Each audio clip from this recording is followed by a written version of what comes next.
কারাগারে বন্দীদের ধর্মীয় মূল্যবোধ উন্নতিতে পবিত্র কোরআন মুখস্থ করার কার্যক্রম হাতে নেওয়া হয়। এতে অভূতপূর্ব সাড়া মেলে। ইতোমধ্যে হাফেজ হয়েছেন 13,000-এর বেশি বন্দী। ঘটনাটি ঘটেছে মরক্কোতে। দেশটির কারা কর্তৃপক্ষ জানিয়েছে, মরক্কো জুড়ে কারাগারগুলোতে আয়োজিত কোরআন মুখস্থ কর্মসূচিতে অংশ নিয়ে 13,464 জন বন্দী পবিত্র গ্রন্থটি মুখস্থ করেছেন। আহলুল বাইত নিউজ এজেন্সি জানিয়েছে, মরক্কোর আওকাফ এবং ইসলামিক বিষয়ক মন্ত্রণালয়ের সহযোগিতায় আয়োজিত গাইডেন্স প্রোগ্রাম এবং খুতবায় 67,000-এর বেশি বন্দী অংশ নিয়েছিলেন। এদের অনেকে এখনও শিখছেন।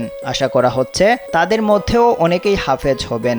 আগামী বছরের পরিকল্পনার কথা উল্লেখ করে কারা কর্তৃপক্ষ বলেছে, তারা ধর্মীয় ও কোরআনিক অনুষ্ঠান আয়োজনে মন্ত্রণালয়ের সাথে সহযোগিতা অব্যাহত রাখবে। Double million offer Walton fridge কিনে পেতে পারেন 20 লক্ষ টাকা, রয়েছে কোটি কোটি টাকার নিশ্চিত উপহার। বন্দীদের মূল্যবোধের উন্নতি এবং খারাপ কাজ থেকে বিরত রাখতে এই শিক্ষা কার্যক্রম ব্যাপক সফলতা পেয়েছে।